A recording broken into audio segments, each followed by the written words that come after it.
2 Coríntios, capítulo 5, verso 17, irmãos. Pega a tua igreja e põe debaixo do braço. Pega a Bíblia, põe debaixo do braço, nós vamos ler juntos. Debaixo do braço não dá para ler.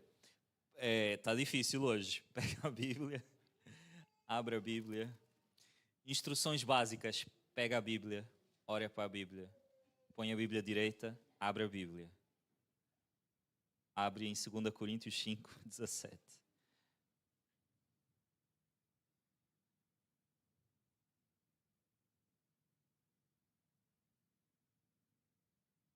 Quem abriu diz amém. Vamos ler, eu vou ler na Nova Versão Internacional. Diz assim: assim, se alguém está em Cristo, nova criatura é. As coisas velhas já passaram, tudo se fez novo. Amém? Vou ter que ler para aqui.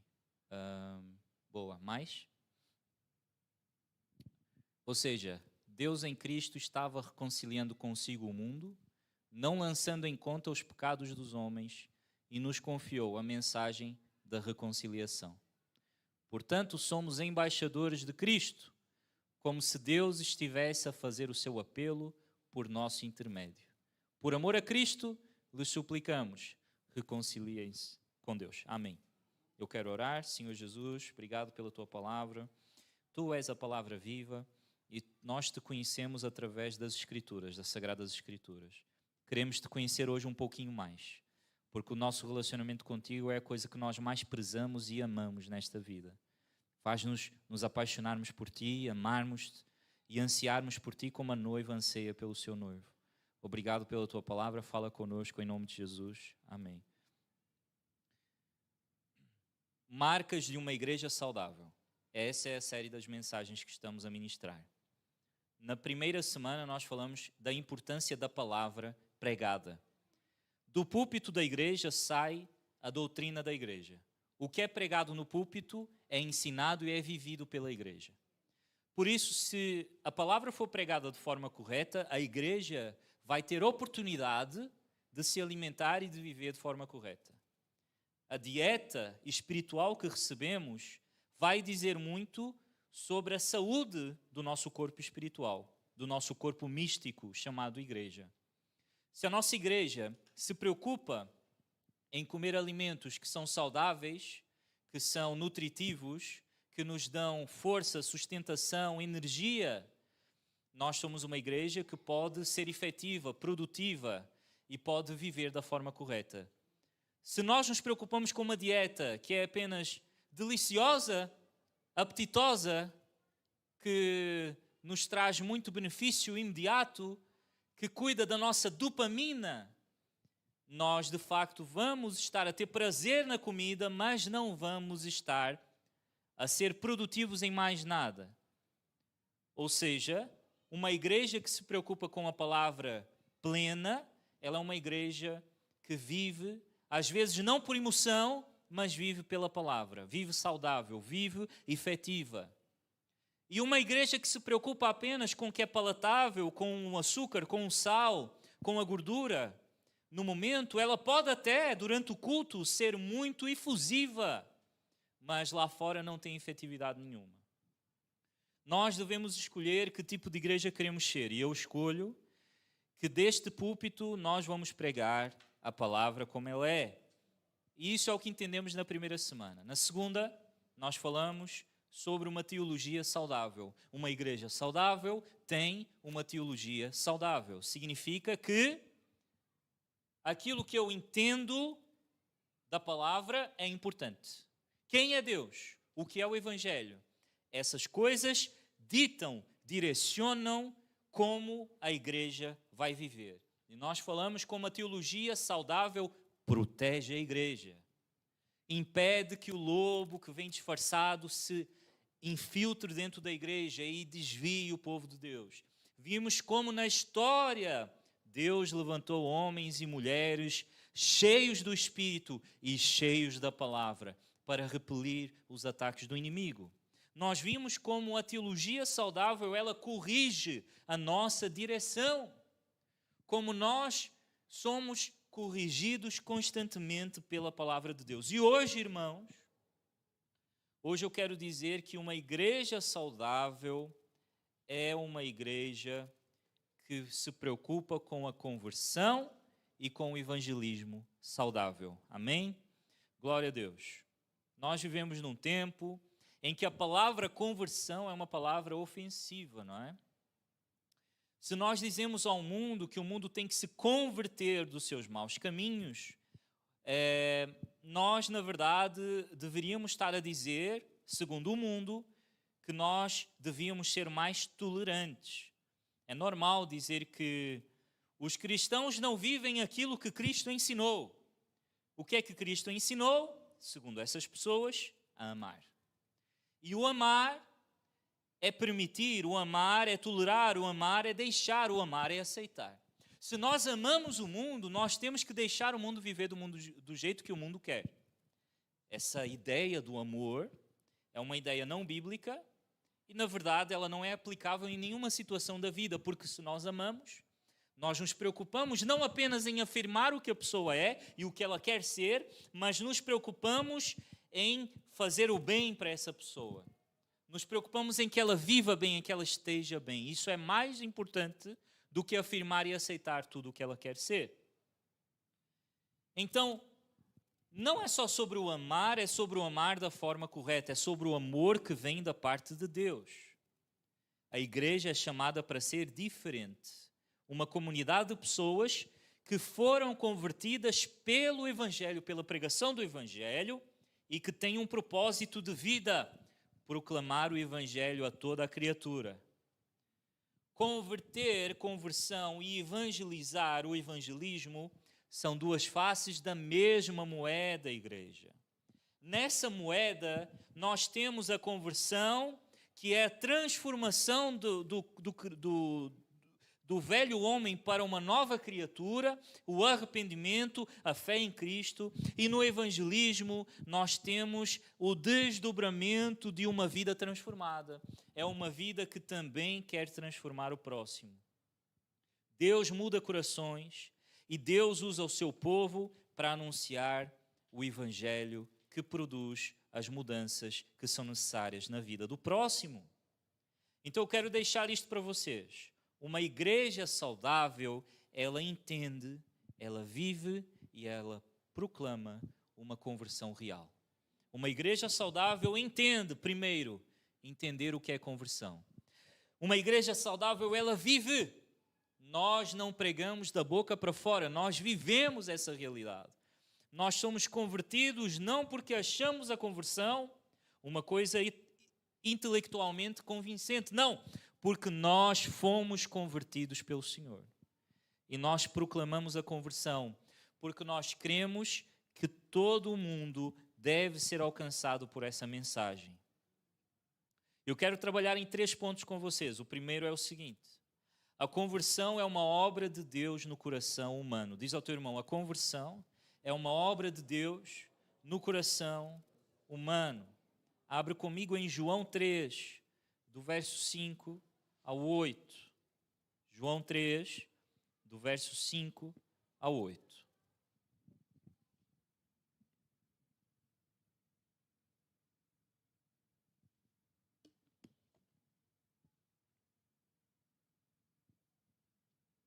Respondeu-lhe Jesus: digo-lhe a verdade, ninguém pode entrar no reino de Deus se não nascer da água e do Espírito.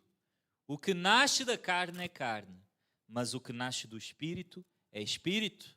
Não se surpreenda pelo fato de eu te dito, é necessário que vocês nasçam de novo. O vento sopra onde quer, tu o escutas, mas não podes dizer de onde vem, nem para onde vai. Assim acontece com todos os nascidos do Espírito. Aleluia. A conversão é uma obra que Deus opera em nosso coração. Muita gente acha que converter-se é mudar de religião. Eu era católico, agora sou evangélico. Eu era evangélico, agora sou espírita. Eu era espírita, agora sou macumbeiro. Eu era macumbeiro, agora sou ortodoxo. Depois sou luterano. Depois sou não sei o quê. Enfim. Muita gente acha que converter é dizer que temos uma nova religião. Mas converter não é mudar de religião. Converter é nascer de novo. Nascer de novo é algo que o Espírito faz em nós. Nenhum morto consegue sair da sepultura. Os filmes de zumbi não são realidade. Alguém sabia disso? Ou alguém achava que a gente vai viver ainda um apocalipse zombie? Né? Tipo Walking Dead. Não. Isso não vai acontecer. Tá? Não vai acontecer. Ou os filmes, não é? Da mãozinha a sair assim da terra. Isso não vai acontecer. Nenhum morto consegue dar vida a si próprio. Nenhum morto consegue ter vida a si próprio. Nascer de novo é um ato do Espírito Santo, porque o Espírito Santo pega no ser humano que morreu, transforma o seu coração morto de pedra e dá um coração de carne sensível à voz do Espírito Santo. Jesus diz a Nicodemos: é necessário nascer de novo. É necessário nascer de novo. Nosso esforço não produz um novo nascimento, é um milagre que a graça de Deus faz na nossa vida. Se nós achamos que a salvação é um produto de programas, de conferências, de cultos especiais, de palavras bonitas, de jeito certo de pregar e de falar, nós vamos achar que conseguimos produzir e reproduzir a salvação. Nós vamos achar que é possível lançar uma fórmula e fazer com que as pessoas cheguem a serem salvas. Então nós vamos fazer mais. Quer dizer, se é na conferência que a salvação acontece, vamos fazer mais conferências. Se é por a gente conversar do jeito certo, vamos aprender a falar do jeito certo. Eu não estou a dizer que essas coisas não são boas, não são importantes, isso é tudo importante, mas a salvação não existe porque nós fazemos algo para que ela exista. Ela existe porque o Espírito Santo nos convence do pecado, nos convence da nossa estatura diante de Deus, nos convence da justiça, nos convence do juízo, como está em João 16. O Espírito Santo tem poder para fazer isso na tua e na minha vida, irmão. Diz assim ao teu irmão: não confies em decisões emocionais. As nossas conversões, igreja, têm que ser por convicção verdadeira. A nossa conversão, ela é um ato completo. Ela não é só emocional. Ela é emocional, intelectual, físico e espiritual. Quando nos convertemos, é algo inigualável, sem precedentes que acontece em nossa vida.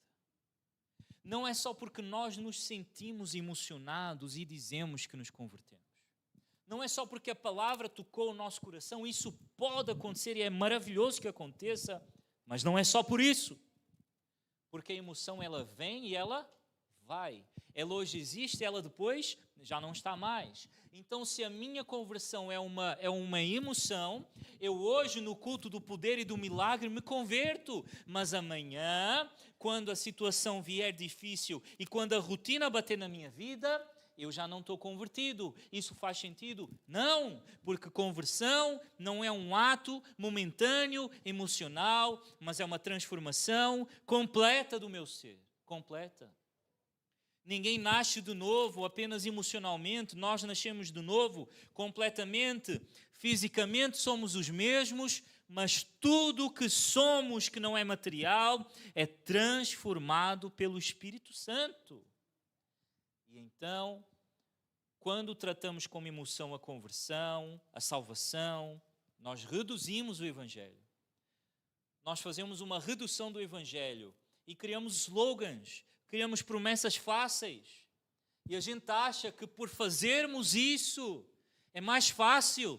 de alcançarmos quem está lá fora, nós reduzirmos o evangelho a Jesus te ama, tudo bem, mas há gente que não quer ser amado, há gente que não precisa do amor de Jesus, há gente que diz que é muito bem amado, que ama-se a si próprio, e está tudo bem. Qual é a resposta que damos? Qual é o processo que damos? Quando não entendemos o que é o evangelho, o que é a conversão, nós não conseguimos comunicar corretamente o que é transformação na vida das pessoas. Pior, quando tratamos o evangelho como uma mudança situacional na nossa vida, nós também estamos a reduzir o evangelho, porque eu conhecia Deus e alguma coisa na minha vida melhorou. Mas e o que é que tem que melhorar acima de tudo? É o meu ser, que era caído, destruído e passou a ter uma nova vida.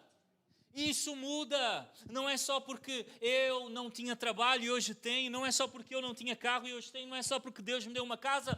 Isso é bom, isso é maravilhoso, mas isso não transforma ninguém.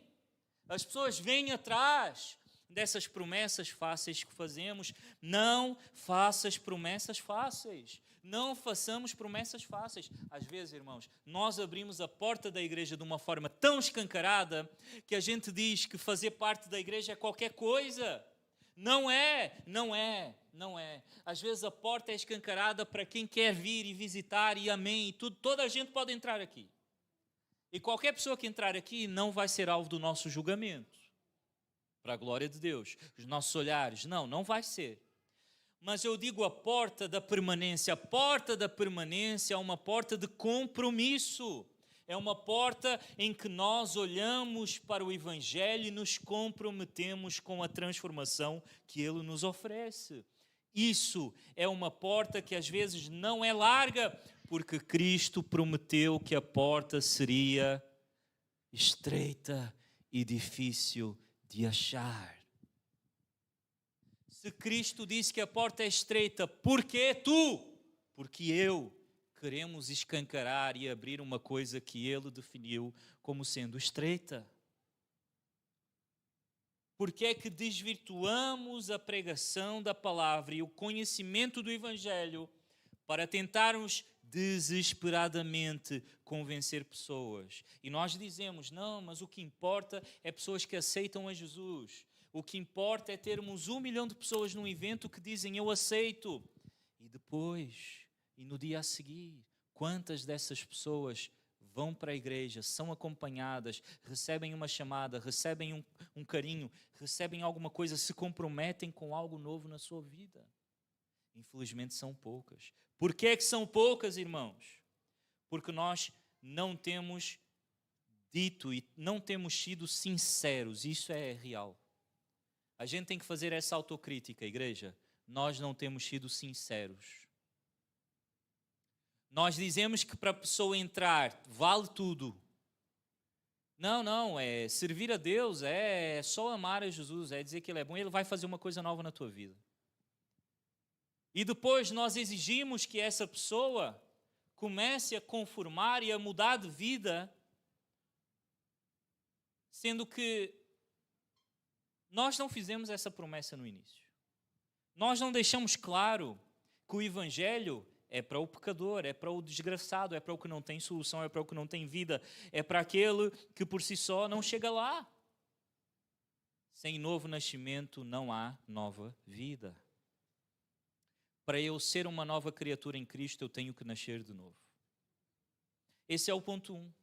O Evangelho e a conversão têm que ser pregados da forma certa. O ponto 2 é, a conversão leva a uma nova vida e a uma nova comunidade. Abra comigo em 1 Pedro, capítulo 2, e nós vamos ler o verso 9. 1 Pedro, capítulo 2, verso 9.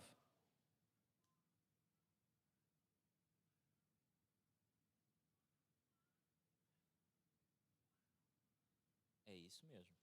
Glória a Deus. Diz assim, vocês, porém, são a geração eleita, sacerdócio real, nação santa, povo exclusivo de Deus, para anunciar as grandezas daquele que vos chamou das trevas para a sua maravilhosa luz. Amém, igreja? Antes de vocês sequer eram povo, mas agora são povo de Deus. não tinham recebido misericórdia, mas agora a receberam. Aleluia! Vejam a diferença entre uma vida antiga e uma vida nova. Quando Deus converte alguém, Ele não muda só o coração. Ele, na verdade, liga essa pessoa a um novo povo. Nós somos geração eleita. Não é só indivíduos eleitos, é um povo eleito, é uma nação santa. Se nós não entendemos o caráter coletivo da salvação, nós estamos com uma falha grave na nossa compreensão do Evangelho. A salvação é feita para um povo. Nós somos salvos não para nós mesmos, mas somos salvos para uma família. A salvação, quem nasce de novo, nasce para 4 coisas. Diz comigo, uma nova vida. Nós nascemos para uma nova vida. Somos novas criaturas. Uma nova identidade. Repete, uma nova identidade. Nós temos uma nova identidade em Cristo. Amém? Quem nasce de novo, nasce para as boas obras. Boas obras. Nós nascemos para praticar novas obras de alegria para o Senhor. Fruto do Espírito. E o último ponto, nós nascemos para uma família. Uma família. Nós nascemos para uma família. Nós antes não éramos povo. Nós antes vivíamos sozinhos, abandonados, esquecidos. Mas hoje Cristo nos chamou para sermos um povo, o povo de Deus. A igreja que é saudável entende que cada conversão é uma adoção. Cada conversão é uma adoção. Nós deixamos de ser órfãos e passamos a ser filhos, membros, irmãos em Cristo. Por isso é quando dizemos que somos irmãos, significa que todos passamos a ser filhos de Deus. Tu és o meu irmão e tu és a minha irmã. Porque nós partilhamos uma identidade conjunta e não só individual. Eu sou filho, mas eu sou filho também com meu irmão, que também é filho comigo. O órfão está sozinho, o órfão está abandonado, mas o filho tem casa, o filho tem família, o filho tem amizades, o filho tem alguém para onde se reportar, o filho tem um ombro amigo para chorar, o filho tem alguém para partilhar as suas vitórias, porque somos adotados para uma família espiritual. Valorize o compromisso com a família de Deus, irmão. Não há cristianismo fora da comunhão. Não há evangelho fora da comunhão. Nenhum cristão é cristão sozinho. Nenhum crente é igreja sozinho. Nenhum crente vive ou sobrevive espiritualmente fora da comunhão dos santos. Uma vida que é convertida, que foi transformada, é uma vida de amor, é uma vida de serviço e é uma vida de santidade dentro do corpo de Cristo. Amém, igreja? Nós temos um propósito de ligarmos pessoas à família de Deus. A declaração de propósito da igreja: amar a Deus, amar ao próximo, fazer discípulos e conectá-los, juntá-los à família de Deus. Porque nós cremos que somos uma família.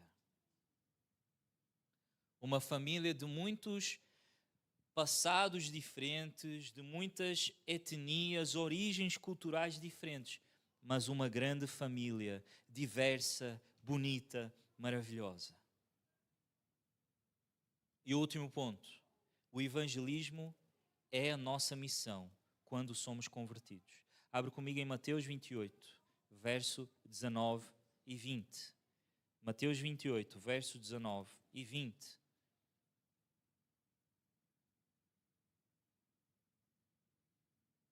Glória a Deus. Primeiro livro do Novo Testamento.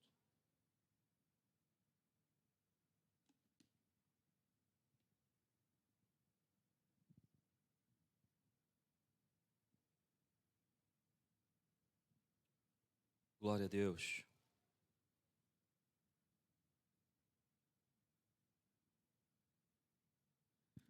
Diz assim: portanto, vão e façam discípulos de todas as nações, batizando-os em nome do Pai, do Filho e do Espírito Santo, ensinando-os a obedecer a tudo o que eu lhes ordenei, e eu estarei sempre convosco até o fim dos tempos. Irmãos, evangelizar é compreender a conversão da forma correta e é ensinar o Evangelho com objetivos claros, persuadir, não manipular, mas persuadir. Sabe o que eu acho? É que às vezes a igreja tem uma ânsia tão grande de alcançar o perdido que ela não tenta persuadi-lo, ela tenta manipulá-lo, mesmo sem querer.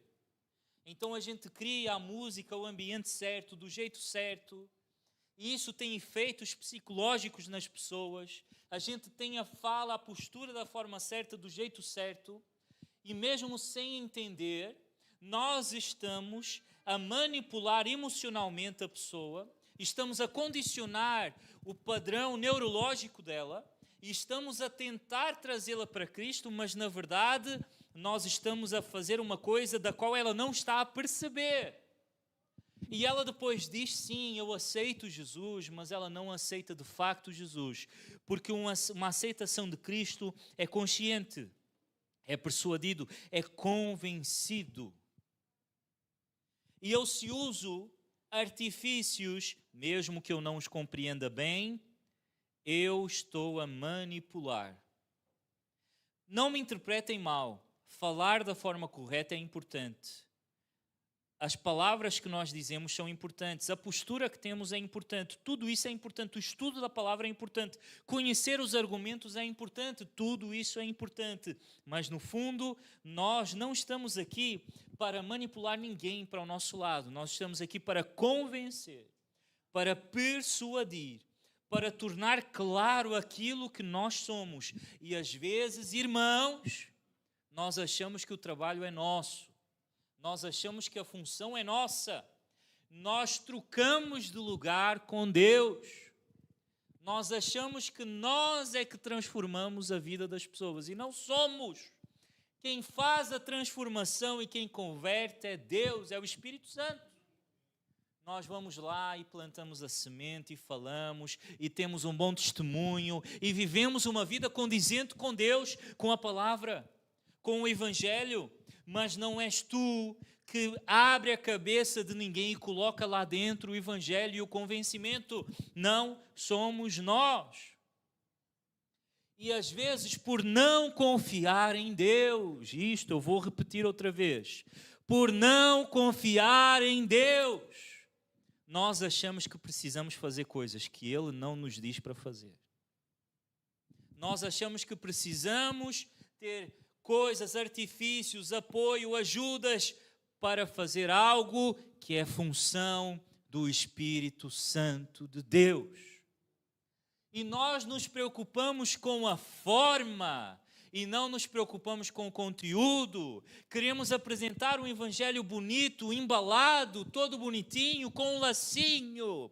Mas lá dentro não tem transformação de vida, não tem confissão, não tem transformação, não tem arrependimento, não tem o Evangelho, tem apenas uma versão desconstruída do que é o Evangelho. E isso não é o nosso chamado. O nosso chamado é anunciar a verdade e sermos fiéis a ela. Deus usa a proclamação dos seus filhos como um meio para converter os outros. A nossa fé vem pelo ouvir, mas se ninguém fala, ninguém vai ouvir. A nossa função é falar, é sermos fiéis à mensagem do Evangelho. Antes de nos preocuparmos com a forma, vamos preocupar com o conteúdo, amém, igreja? Vamos preocupar com o que realmente é que nós devemos comunicar. E isso é o que vai transformar vidas. Uma igreja que é saudável entende que o evangelismo não é um programa, mas é uma cultura. Diz ao teu irmão, evangelizar é uma cultura. O evangelismo que é eficaz é o evangelismo que é feito no dia a dia. É aquele, irmãos, que é feito nas compras, é aquilo que é feito no local do trabalho, é aquilo que é feito na visita familiar, no almoço de família. Esse evangelismo é o evangelismo que muda as vidas.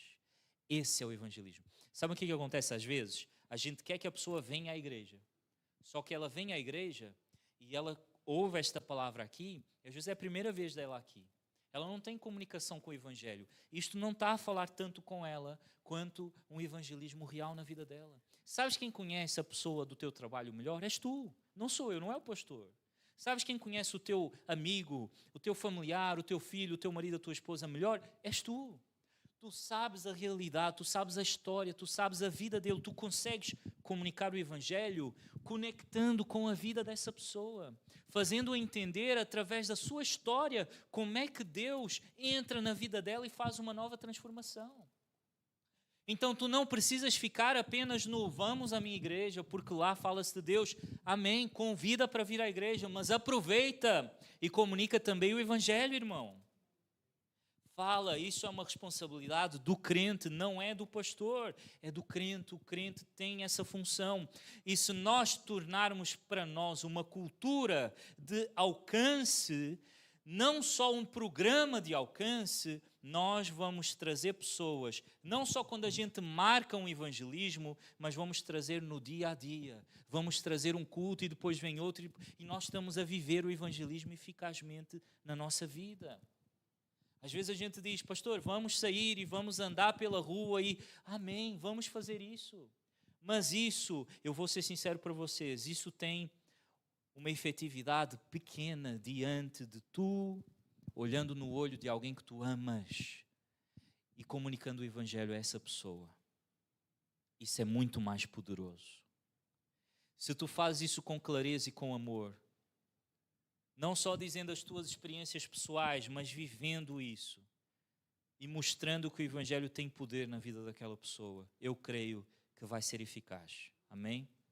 Está a chegar o Natal, nós vamos preparar um evangelismo abençoado. Já estamos a preparar isso. Já agora quero que os irmãos estejam a orar, estejam atentos. Nós este ano vamos fazer diferente. Nós não nos vamos enfiar dentro de um espaço de evento, nós vamos fazer algo para fora, amém? Estamos a pensar ainda como vamos fazer ao certo, mas nós queremos chegar na rua, onde estão as pessoas. Não é que tenha alguma coisa errado com estarmos num espaço, nós vamos fazer outras vezes, não se preocupem. Mas é porque queremos que nós também temos que chegar a quem está lá fora. Porque no espaço vêm os nossos amigos, vem a nossa família. E é bom, e eles têm vindo e têm sido bênção. Mas lá fora é alguém que nós não conhecemos, nunca vimos na vida. E eu creio que Cristo também quer chegar lá. Mas reparem, isso vai ser um evento, vai ser um dia, vai ser uma hora, vai ser uma situação no Natal. Mas isso não se compara à oração que tu fazes pelo teu colega de trabalho, a partilha do evangelho, a oração que tu fazes com ele, por ele, as palavras de amor que tu dizes, a explicação da palavra que tu dás, nada se compara a isso. As vitórias diárias que tu tens, onde tu estás, dentro da tua casa, na tua família. Então, para concluir hoje, irmãos, eu quero dizer o seguinte: a igreja, quando é saudável, ela é uma comunidade de convertidos que evangelizam. Convertidos que evangelizam. A igreja são os crentes convertidos em Cristo. E a conversão é o coração da nossa fé. O evangelismo é o pulso que mantém a nossa fé viva no mundo. Não há igreja saudável sem arrependimento e sem uma fé viva e sem o compromisso de anunciar o Cristo que nos converteu. E a nossa oração hoje, para que tu possas fechar os olhos e orarmos juntos,